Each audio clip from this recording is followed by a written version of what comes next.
Hello friends, welcome to my channel. आज हम बात करने वाले मेरे पोर्टफोलियो के बारे में। लॉन्ग टर्म पोर्टफोलियो है ये मेरा, तो इस पर हम बात करने वाले हैं। और आज मेरा थोड़ा आवाज़ बैठा हुआ है, थोड़ा क्लाइमेट की वजह से या तबीयत ख़राब होने की वजह से। लेकिन मैं कभी बुखार में भी मैंने वीडियो बनाए हैं, तो ये मेरा पैशन है।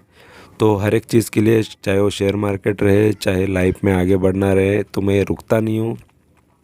8 साल का एक्सपीरियंस है, इस वजह से मैं हमेशा यही कोशिश करता हूँ कि कभी रुकना नहीं है। एक बार चल दिए रास्ते पे तो चलते रहना है, चाहे कितना भी प्रॉब्लम आए। ठीक है। तो फिलहाल ऐसे मेरे कुछ पोर्टफोलियो भी है, पुराने से पुराने, उसके बारे में भी मैंने पहले डिस्कस भी किया है, स्टॉक टॉक में भी बताया है। लेकिन कुछ मेरे करंट पोर्टफोलियो में जो अभी लॉन्ग टर्म के लिए शेयर्स है, मैं उसके बारे में बताना चाहता हूँ। तो वो कब से होल्ड कर रहा हूँ, और लॉन्ग टर्म मतलब क्या होता है कि 1 साल से ज़्यादा, उसको ही हम लॉन्ग टर्म बोलते हैं। तो कुछ शेयर मैंने लॉन्ग टर्म के लिए रखे हैं, और उसमें रिटर्न कितने मिले ये भी मैं बता देता हूँ। लेकिन अभी तक मैंने वो बुक नहीं किया है, इसलिए वो मेरे करंट पोर्टफोलियो में है। तो my long term shares from my current portfolio, तो ये एक ही डीमैट अकाउंट का पोर्टफोलियो है। ठीक है, ये ग्रोव का है मेरा। तो उसका मैंने कुछ निकाला हुआ है, क्योंकि उसमें मिक्स है, कुछ शॉर्ट शॉर्ट भी वीडियो, शॉर्ट टर्म वाले भी है, स्विंग ट्रेडिंग वाले भी है। ठीक है, तो इस वजह से मैंने आपको मेरा पोर्टफोलियो नहीं दिखाया है। लेकिन यहाँ पर पोर्टफोलियो से कुछ शेयर मैंने बताया है जो मैं लॉन्ग टर्म में रखा है। ठीक है, ये लॉन्ग टर्म से रखा है, और लॉन्ग टर्म और भी रखना चाहूँगा। और जब भी मैं इसमें प्रॉफिट बुक करूँगा तो वो भी मैं बता दूँगा। ठीक है, तो फ़िलहाल मैं यहाँ पर दिखा देता हूँ। तो पहले नंबर पे जो स्टॉक का नाम है वो रिलायंस इंफ्रा।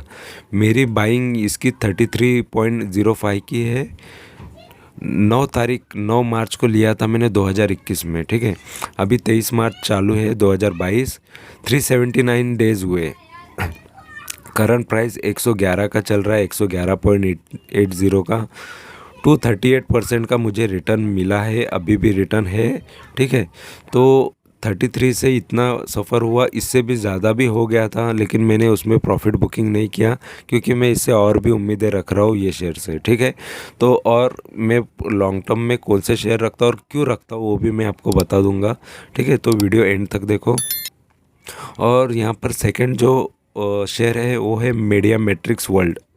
ये भी मैंने लॉन्ग टर्म के लिए लेके रखा है, और ये 4.55 का है। तभी प्राइस था इसका जब मैंने इन्वेस्ट किया था, 4 रुपये 55 पैसे का। अभी ये 12 रुपये 45 पैसे का अभी करंट प्राइस चल रहा है।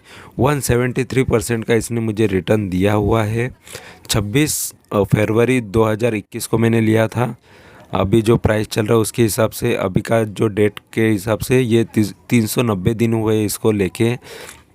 तो 365 डेज़ मतलब 1 साल होता है।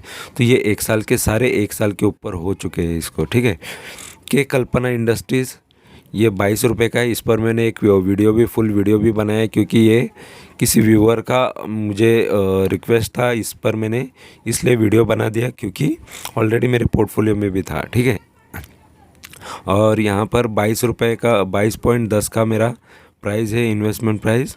और वो 55 का अभी करंट प्राइस चल रहा है, 54.9 का। तो 148% का रिटर्न मुझे अभी भी मिल रहा है उसमें। और 9 मार्च की बाइंग है, 23 मार्च अभी जो चल रहा है उसके हिसाब से 379 डेज हो गए। ठीक है, और HPL इलेक्ट्रिक ये भी है। तो 43 के टाइम पे बाई किया था, 43 जब प्राइस चल रहा था। 66 का अभी प्राइस चल रहा है। 53.95% अभी तक मैंने गेन किया है, और 8 मार्च से लिया है, 8 मार्च 2021।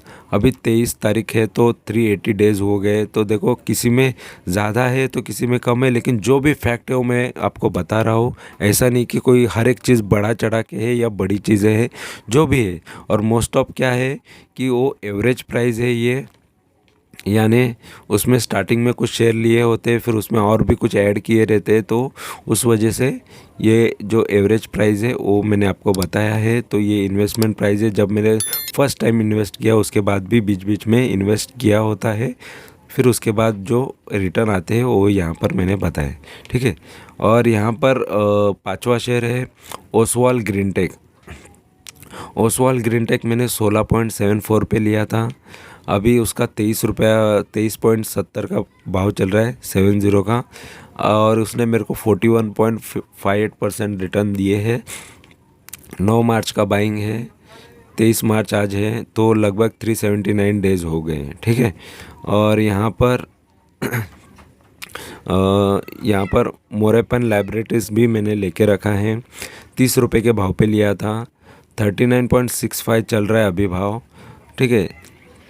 31% का रिटर्न है, और ये 22 फरवरी को लिया था मैंने, और अभी 23 चल रहा है, यानी 394 डेज़ हो गया। देखो 394 से सिर्फ 31% ही यहाँ पर रिटर्न दिख रहा है, लेकिन ये ऑलरेडी बहुत भाग भी चुका था, फिर अभी थोड़ा करेक्ट हुआ है, लेकिन इसको भी मैंने लॉन्ग टर्म के लिए ही लेके रखा है। ठीक है। और यहाँ पर है ने वैल्यू लिग्नेट। ठीक है। तो ये एनएलसी इंडिया करके जाना जाता है। ठीक है। 48.10 का भाव पे मैंने इसको लिया था।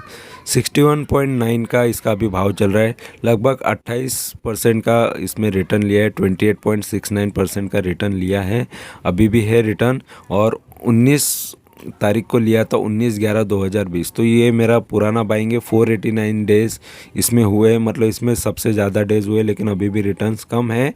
लेकिन ये भी एनएलसी इंडिया भी बहुत ऊपर 80 तक भी जा चुका था, मतलब लगभग बहुत ज़्यादा रिटर्न दिए थे इसने। लगभग 170% या 80% के भी रिटर्न थे इसमें, या 100 के आसपास भी थे।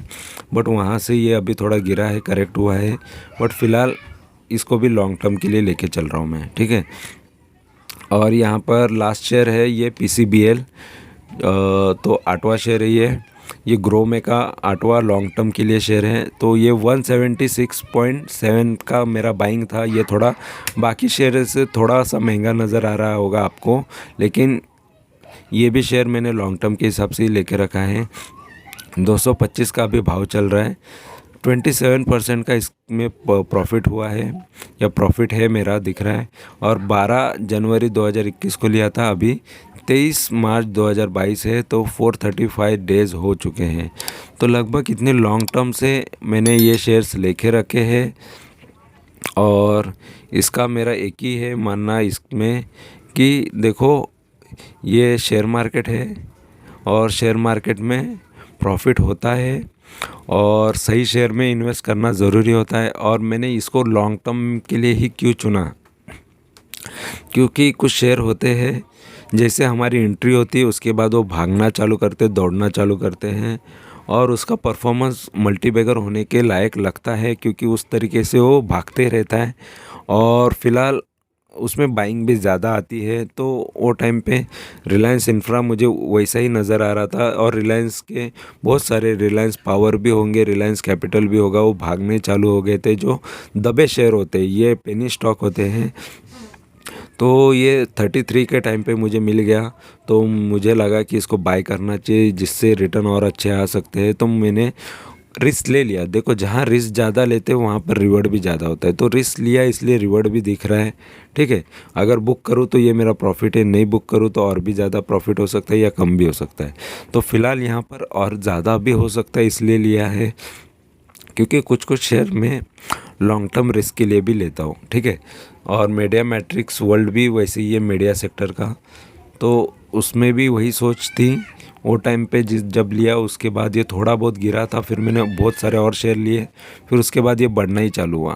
तो बढ़ते बढ़ते देखो 3 गुना तो हो गया लगभग। तो फ़िलहाल 1 साल के अंदर 3 गुना रिटर्न, या यहाँ पर भी 2-3 गुना रिटर्न, तो ये अच्छा ही होता है। कि कल्पना भी वैसे ही है, 1-1.5 गुना 2 गुना रिटर्न यहाँ पर नज़र आ रहा है। 1.5-2 गुना रिटर्न, क्योंकि इसका 2 गुना मतलब कितना होता है, 44 होता है, उससे भी ज़्यादा ये रिटर्न दे रहा है। तो फिलहाल ऐसे रिटर्न्स आते हैं, वेट करना पड़ता है, होल्ड करना पड़ता है। तो फ़िलहाल ये होल्ड करके ही मुझे ये रिटर्न मिले हैं। तो कुछ शेयर होते हैं कि वो साइन दे देते हैं कि अभी ये आगे बढ़ने वाले हैं। तो फ़िलहाल जो अभी कम रिटर्न यहाँ पर दिख रहे हैं, उसमें से आप आपके पोर्टफोलियो में ले सकते हैं, क्योंकि ये मेरे पोर्टफोलियो के हैं। आगे आपको इसमें प्रॉफिट बुकिंग में करता हुआ नज़र आऊँगा, तो इसलिए जस्ट आपको चैनल को सब्सक्राइब करके रखना है, क्योंकि सब्सक्राइब करने से तो घाटा होने वाला नहीं है।